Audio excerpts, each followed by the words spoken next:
Bonjour à tous, bienvenue à notre 13e webinar qui aujourd'hui va être dédié à l'autofinancement d'un projet immobilier. Vous êtes évidemment très nombreux à nous poser régulièrement cette question depuis plusieurs années. Donc on a estimé important de vous expliquer qu'est-ce qu'un projet autofinancé et comment l'autofinancer, quelles sont les techniques. On va voir tout ça ensemble. Avant de démarrer, vous êtes déjà très nombreux à ce webinaire. On a battu le record du nombre d'inscrits à ce 13e webinaire. Preuve que le sujet vous intéresse. Merci à tous d'avoir été aussi nombreux à vous inscrire et d'être aussi nombreux à vous présenter. On va attendre, comme d'habitude, quelques minutes. Je vois qu'il est 13h01. On va attendre quelques minutes que les derniers retardataires arrivent, que les réunions se terminent. En attendant, n'hésitez pas, comme d'habitude, à nous dire d'où vous venez, dans quel pays vous habitez. Vous savez aujourd'hui qu'on a des clients dans plus de 50 pays dans le monde, donc on essaie vraiment de couvrir l'intégralité du globe pour vous aider toujours mieux à vous aider à vous pour que vous puissiez, en tous les cas, excusez-moi, pour que vous puissiez investir dans l'immobilier en France de façon simple et dématérialisée. Donc voilà, n'hésitez pas à nous dire dans quel pays vous êtes, dans quel pays vous habitez, dans quelle ville même, c'est toujours sympa, c'est toujours plus agréable de savoir à qui on parle et où est-ce que vous êtes. Margot à Singapour, bonjour Margot. En attendant, je vous redis aussi, n'hésitez pas à vous inscrire sur les réseaux sociaux, à nous suivre. Camille, qui est derrière moi, fait un très très bon travail avec l'équipe marketing pour animer tous les réseaux sociaux, que ce soit sur Facebook, sur Twitter, sur LinkedIn. Bonjour Philippe de Bangkok. N'hésitez pas non plus à vous inscrire à notre newsletter qui est pour le coup un média que l'on a mis en place. On essaye d'écrire un maximum d'articles. Bonjour Naïs de Londres. On essaye d'écrire un maximum d'articles pour vous donner le plus d'informations possible sur tous les sujets qui entourent le milieu de l'investissement immobilier. Donc voilà, la newsletter pour le coup c'est vraiment un média qui est spécifique, qui est vraiment technique. Que vous pouvez retrouver aussi sur notre blog et dans notre dernier livre blanc. Alors peut-être que vous y avez eu accès. Dans tous les cas, si vous êtes abonné à la newsletter, vous avez probablement reçu le livre blanc à télécharger. Bonjour Elsa de Dubaï, Jean-Pierre de Madrid.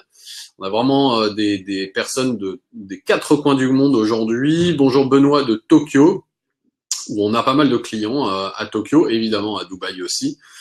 Donc, livre blanc, vous pouvez télécharger le livre blanc sur notre site internet ou si vous êtes abonné à la newsletter, vous avez dû recevoir un mail qui vous permet de le télécharger. Dans tous les cas, vous allez retrouver dans ce livre blanc à peu près tout ce que l'on sait, toute notre connaissance qui peut vous aider à mieux investir ou en tout cas à mieux préparer votre projet immobilier. L'objectif, c'est que voilà, vous ayez toutes les informations que l'on ait et que on puisse vous la mettre à disposition.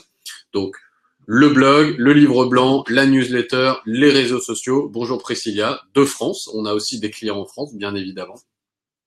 Donc, n'hésitez pas à nous suivre régulièrement, à nous poser vos questions quand vous avez des questions. On est là, bien sûr, pour y répondre. Alors, nous allons pouvoir commencer ce 13e webinar qui est donc dédié aujourd'hui à l'autofinancement d'un projet immobilier. Merci à tous d'être aussi nombreux. Pendant ce webinar, comme d'habitude, n'hésitez pas à m'interrompre si vous avez des questions. Je vois vos questions là juste en dessous sur mon écran. Donc, n'hésitez pas à me poser vos questions. J'y répondrai évidemment. Je suis là pour ça. Alors, comment va se passer ce webinaire en globalement 3 grandes parties pour que ce soit le plus simple possible. Donc, je vais déjà vous expliquer qu'est-ce que l'on entend par autofinancement d'un point de vue un petit peu, alors la définition globale et puis d'un point de vue un petit peu technique. Et puis ensuite, je vais vous parler de tout ce qui est revenu, de tout ce qui est charge et ensuite de toutes les solutions qui vous permettent d'autofinancer un projet immobilier lorsque c'est possible, bien évidemment.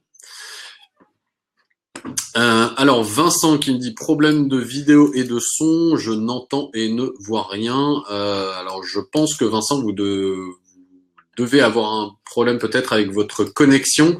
On attend de voir si Camille peut vous aider à résoudre ce problème. En tous les cas, si vous êtes plusieurs à avoir ce problème-là, n'hésitez pas à nous le dire. On va essayer de le résoudre le plus vite possible. Donc, pour commencer, définition. Qu'est-ce que l'autofinancement? Alors, on entend par autofinancement un projet dans lequel les charges sont égales aux revenus que l'on touche. C'est-à-dire qu'à la fin, quand on fait le compte entre ses revenus et ses charges, eh bien, ces revenus couvrent l'intégralité de ces charges, donc couvrent au moins l'intégralité de ces charges. Donc lorsque c'est équilibré, on a les deux qui sont équivalents, et lorsque les revenus sont supérieurs aux charges, on dit que le projet génère du cash flow. Donc la question dans le cas d'un projet équilibré, c'est est-ce que vous avez réellement besoin de cash flow ou pas. Lorsque c'est en général lorsqu'on est plutôt jeune, qu'on a une trentaine, une quarantaine d'années, une cinquantaine d'années même, on n'a pas vraiment besoin de cash flow parce qu'on est salarié. Par contre, on a besoin de cash flow plus tard, dans une dizaine, dans une vingtaine, dans une trentaine d'années. Donc l'autofinancement, c'est intéressant. Par contre, il ne faut pas non plus focaliser dessus. Là, on va regarder comment autofinancer un projet et qu'est-ce qui fait qu'un projet est autofinancé. Et on va voir que c'est pas si simple que ça. C'est-à-dire que vous êtes nombreux à nous appeler en nous disant « je veux un projet autofinancé ». Sauf qu'en fait, ce qui va faire l'autofinancement d'un projet, on va le voir, c'est pas mal de caractéristiques. Et dans certains cas, les projets ne remplissent pas ces caractéristiques.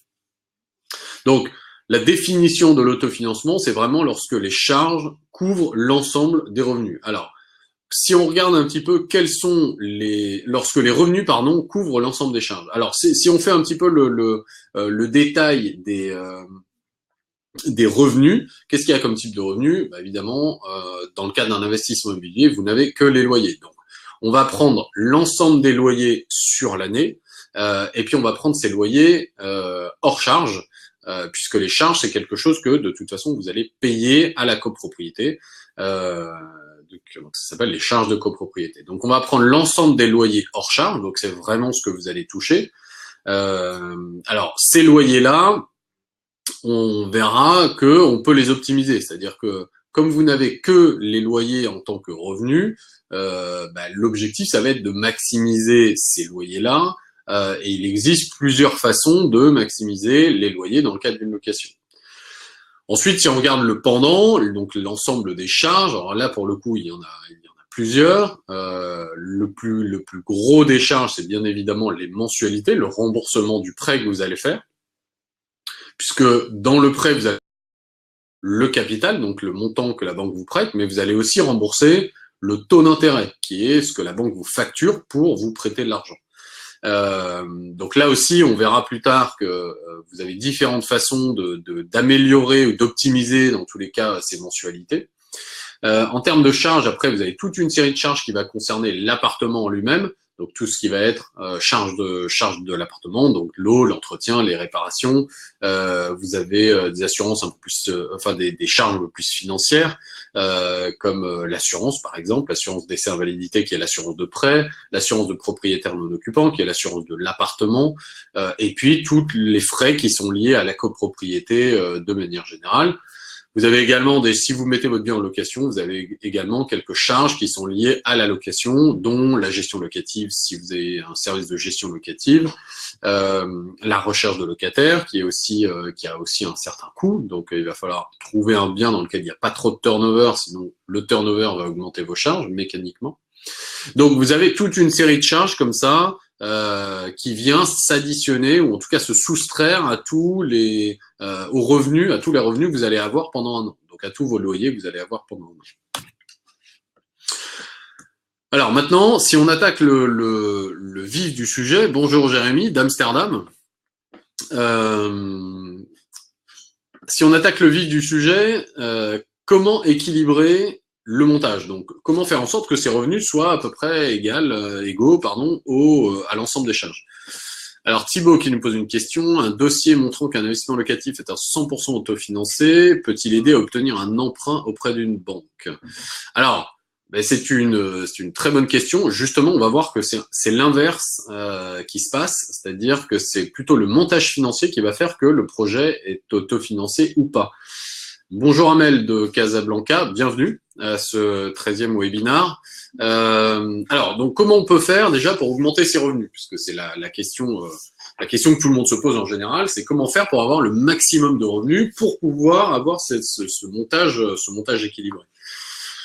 Vous allez trouver beaucoup de littérature sur Internet, peut-être dans des livres, dans des vidéos sur YouTube de personnes qui se disent être multi-investisseurs et qui vous disent qu'il faut absolument investir dans des biens qui sont à très forte rentabilité, donc à 9, 10, 11, 12, voire même plus de 12%, parce que c'est comme ça que vous allez avoir un montage équilibré, voire même du cash flow positif, et qui vous permettra de réemprunter derrière pour réinvestir derrière.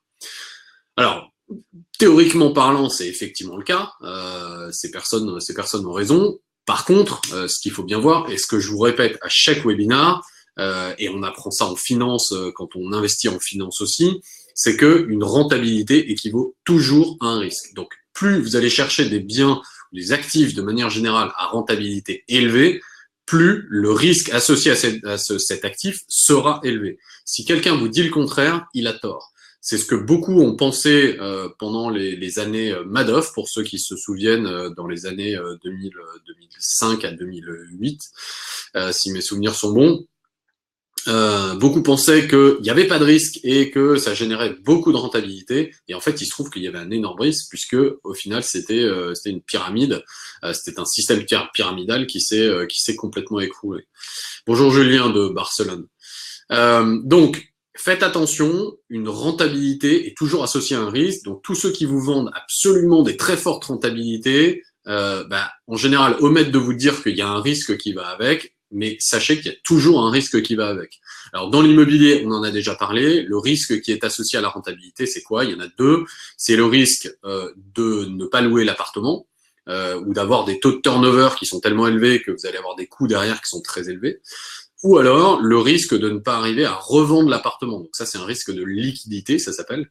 C'est-à-dire que si dans 5 ans ou dans 10 ans, vous voulez revendre l'appartement, si vous avez acheté un appartement dans une ville ou dans 5 ans, dans 10 ans qui est sinistré, dans laquelle il y a peu d'activité économique, voire il y a un taux de chômage qui a explosé, personne va rechercher de logement dans cet endroit-là. Et du coup, vous n'arriverez pas à revendre votre appartement. Donc, votre appartement sera complètement illiquide et mécaniquement, il va perdre de la valeur. Donc, il faut faire attention à cette rentabilité très élevée, donc à la recherche toujours plus de rentabilité, toujours plus de loyer. Il faut faire très attention à ça. Donc, on le voit, une des façons d'équilibrer un montage financier, c'est d'augmenter ses loyers, donc d'augmenter sa rentabilité, mais il faut toujours faire attention au fait que une grosse rentabilité, une forte rentabilité, implique nécessairement un risque qui est également très fort. Donc, il faut faire attention. Nous, on a opté le choix de vous conseiller, comme vous êtes en expatriation, vos placements sont pas des placements court terme, vous n'êtes pas là pour faire des flips, vous n'êtes pas des investisseurs professionnels, vous avez autre chose à faire. Vous investissez en général sur des périodes qui sont assez longues, sur 15 ans, sur 20 ans, sur 30 ans. Donc, dans ce cadre-là, ce qui est intéressant, tout le monde connaît la rentabilité à aujourd'hui, c'est-à-dire qu'on va pouvoir vous dire, tiens, cet appartement, il dégage telle rentabilité. Par contre, dans 5 ans, dans 10 ans, dans 15 ans, dans 20 ans, personne n'est capable de vous dire quelle rentabilité va dégager tel actif. Donc, si vous mettez 3 étudiants dans un 30 mètres carrés, c'est sûr que vous allez avoir une rentabilité à aujourd'hui qui sera très très forte. Par contre, si la loi change dans 2 ans et vous interdit de le faire, je pense que dans 5 ans, votre rentabilité, elle va chuter complètement. Donc, si c'est du placement qui est très long terme, faites attention, optez plus. Alors, notre conseil, c'est de plus opter pour des placements avec un risque qui est modéré, une rentabilité qui est modérée, mais avec un risque également qui est modéré. Un petit peu comme un produit obligataire qui va vous générer une rentabilité tranquille tous les ans, mais c'est l'objectif puisque c'est votre placement pour votre retraite ou pour les études de vos enfants dans la majorité de votre situation. Donc, Pour arriver à ça, c'est relativement simple, c'est ce que je vous disais tout à l'heure. Donc, enfin à l'inverse en tous les cas, une rentabilité très élevée va impliquer un risque très élevé. Donc, une rentabilité modérée, il faut choisir des zones ou des types d'actifs qui auront un risque modéré. Alors, qu'est-ce que ça veut dire? Ça veut dire par exemple des zones géographiques, donc des villes, puisqu'on parle de localisation pour l'immobilier. C'est choisir les localisations dans lesquels le risque est modéré. Donc, c'est pour ça qu'on a choisi chez MyExpat, en particulier Paris, Lyon, Bordeaux, peut-être d'autres villes à venir dans l'année qui vient. Mais en tout cas, ce sont les 3 villes que l'on estime avoir le risque le plus faible avec les rentabilités les plus intéressantes comparées, compte tenu du risque.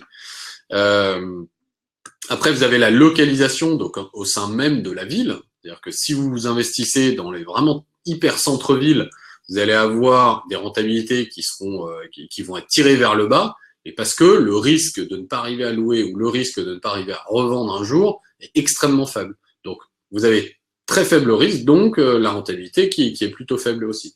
Si vous allez un petit peu en dehors des hypercentres, les rentabilités vont mécaniquement monter parce que le risque va mécaniquement augmenter aussi un petit peu. Donc, tout est dans le ratio entre les deux. Une autre façon d'optimiser, en tout cas, ses revenus, ses loyers, c'est d'investir dans des petites et moyennes surfaces, de pas forcément aller chercher des 80, 90 mètres carrés, 100 mètres carrés.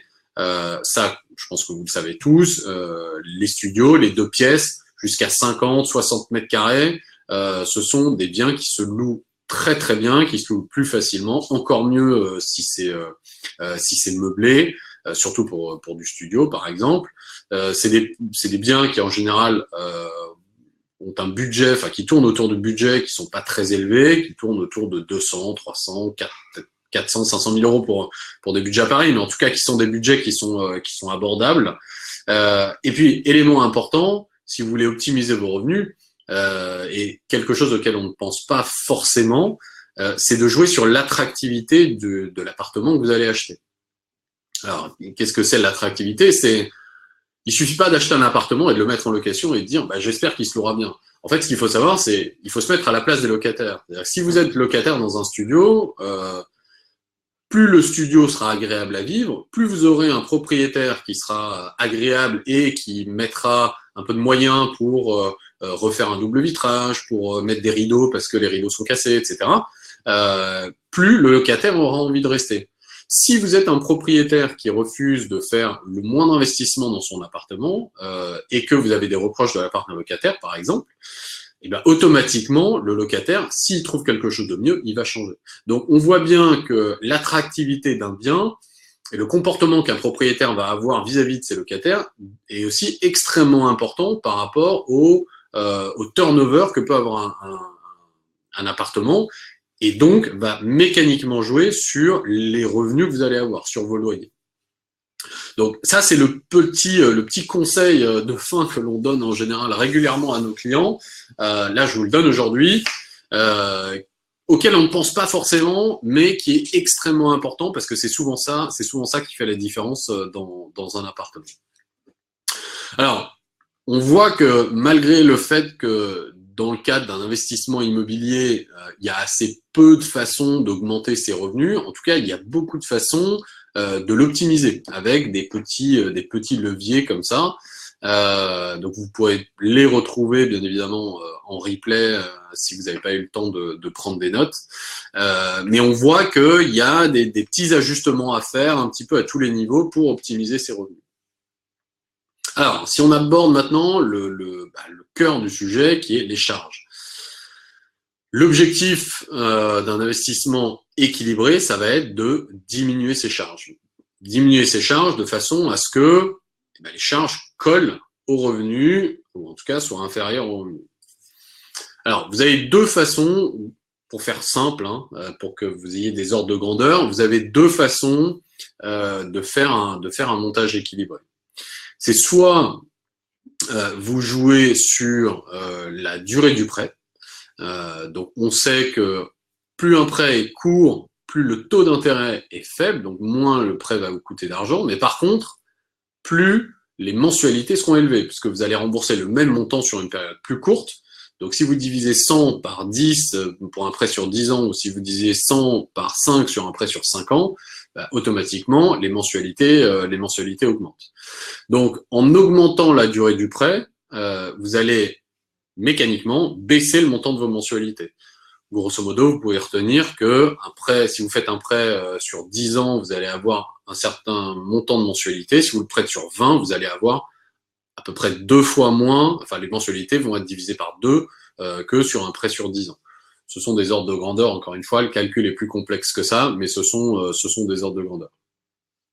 Donc, en augmentant la mensualité, parce que vous êtes également certains à vouloir absolument investir sur 15 ans ou sur 10 ans, alors ce qui en théorie est louable, hein, c'est effectivement très intéressant de vouloir faire un prêt sur 10 ans ou sur 15 ans, parce que comme ça on rembourse plus vite le prêt.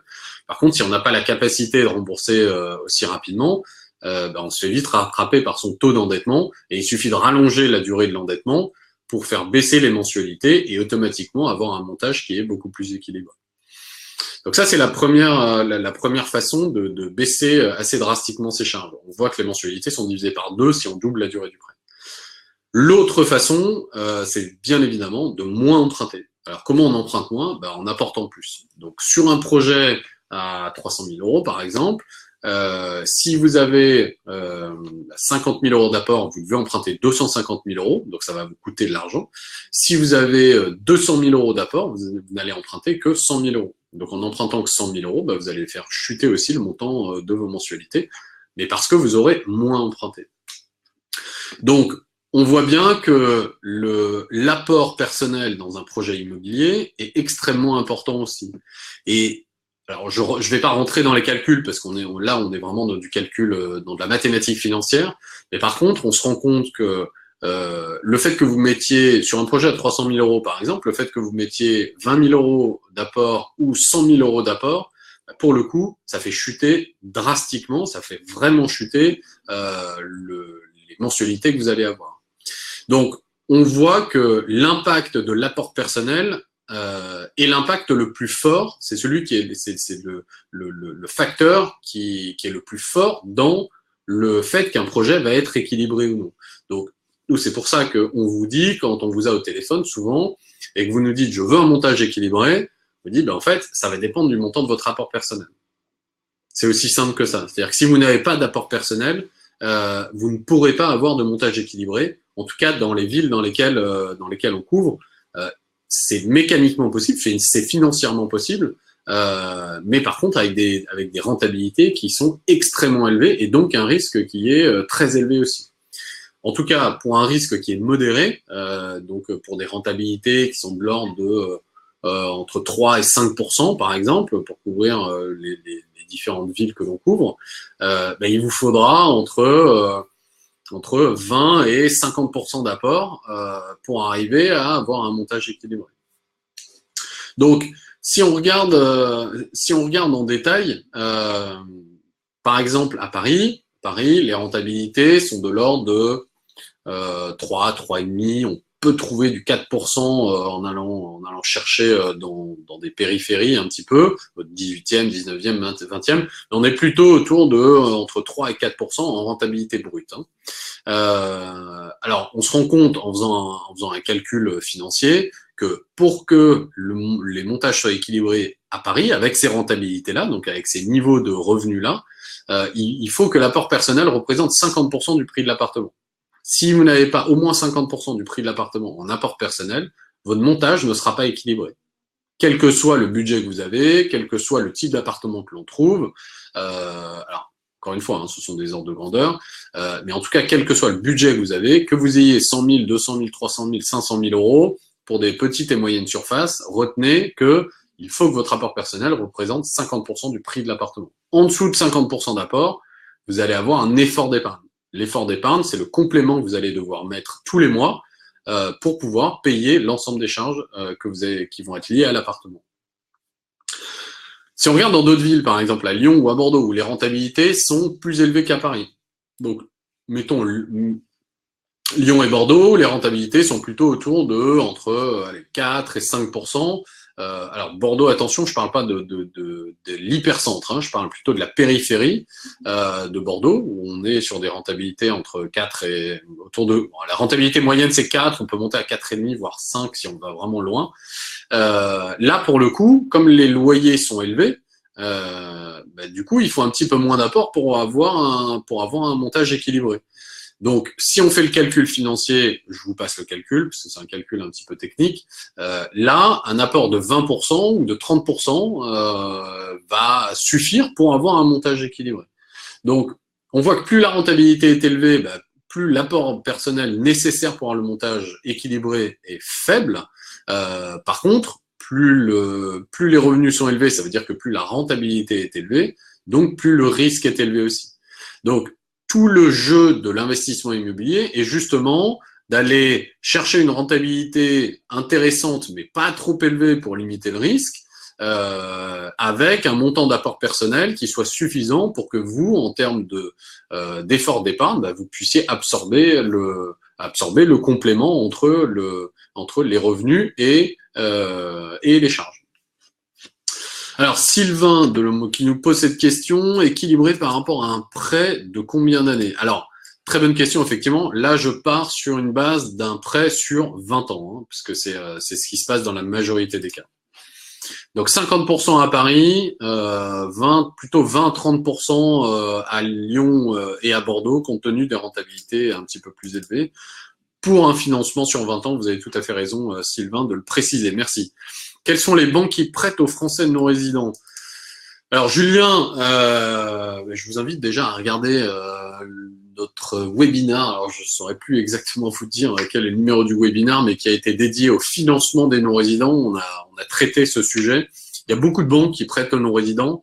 Il y a beaucoup de caractéristiques qui interviennent, mais il y a beaucoup de banques qui prêtent aux non-résidents. Il y en a pas mal qui ne prêtent pas aussi. Donc ça, n'hésitez pas à nous appeler ou à nous envoyer un formulaire de contact sur la page contact du site de MyExpat. On sera ravis de pouvoir en discuter avec vous. Bien évidemment, tout dépend de votre situation.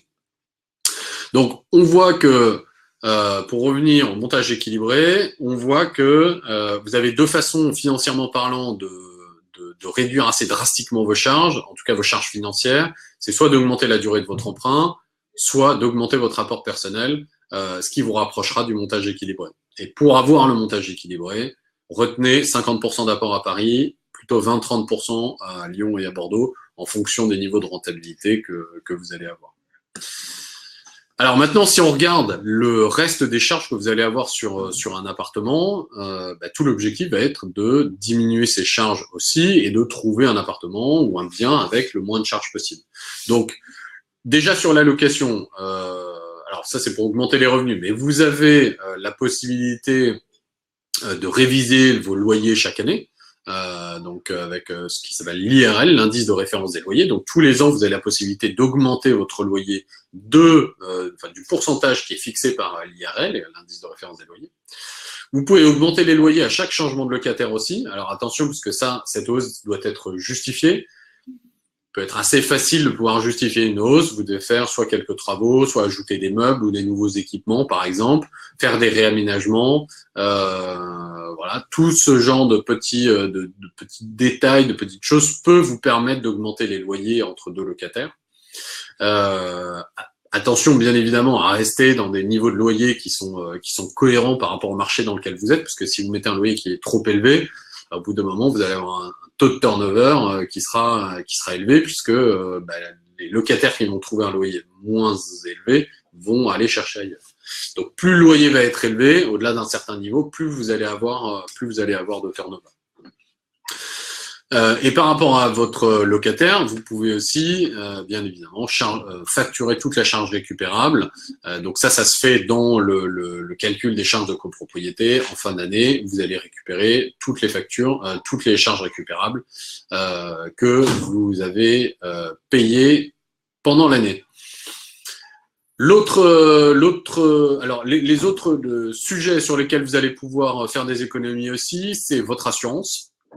Alors là, il existe deux types d'assurance. Là, il y a l'assurance emprunteur. Donc ça, je vous invite à aller voir un courtier. On a fait également des articles. Je pense que Camille va pouvoir vous les donner faire appel à un courtier pour renégocier son assurance emprunteur. Ça, depuis l'année dernière, c'est maintenant possible de le faire. N'importe quand, à partir de la première année, vous pouvez le faire. Et renégocier votre assurance propriétaire non occupant. Alors c'est un petit poste, en général pour des petites surfaces, on est plutôt sur une charge de 100 euros par an. Mais en tout cas, si vous payez plus de 50 ou 100 euros par an, ça vaut le coup d'éventuellement renégocier son assurance emprunteur. Alors, je réponds à la question de Jean. Quand vous parlez de pourcentage d'apport, est-ce par rapport à la valeur du bien ou la valeur totale de la transaction? Alors non, Jean, effectivement, c'est ce que je disais tout à l'heure. Quand je parle d'apport, c'est l'apport par rapport à la valeur du bien. C'est pour ça que je disais qu'à Paris, il faut que ce soit 50% du prix de l'appartement, ou à Lyon ou à Bordeaux, 20 ou 30% du prix de l'appartement. C'est pas par rapport au montage global. Un autre poste sur lequel vous pouvez faire des économies aussi, c'est sur la fiscalité. Alors, on n'a pas du tout parlé fiscalité jusqu'à maintenant. Pourquoi? Parce que lorsqu'on calcule un montage équilibré, en général, nous, on part du principe que vous louez en meublé, parce que justement, le statut du loueur meublé non professionnel, dont on vous parle depuis très longtemps maintenant, vous permet de ne pas avoir à payer d'impôts pendant les 10-20 premières années en fonction de votre montage. Donc, à partir du moment où vous ne payez pas d'impôts, le poste fiscal, lui, n'intervient pas, puisque de toute façon, vous ne payez pas d'impôts. Mais ça nécessite bien évidemment de louer son appartement en meublé, donc de meubler son appartement avec une liste de meubles qui est définie par l'État, de le décorer qui est suffisamment sexy pour attirer des locataires, et bien évidemment de déclarer alors déjà de louer avec un bail meublé, c'est important, puisqu'il y a quelques clients d'il y a plusieurs années qui nous ont appelé en disant j'ai meublé mon appartement, mais je paye de l'impôt.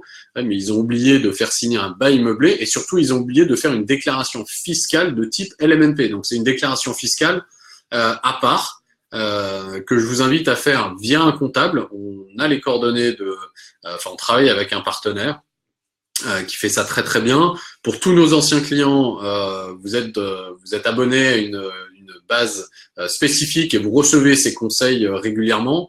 Mais si vous n'avez pas encore investi via MyExpat, n'hésitez pas encore une fois à nous contacter. On sera ravis de vous donner tous ces éléments et de réaliser votre projet si vous avez un projet à venir.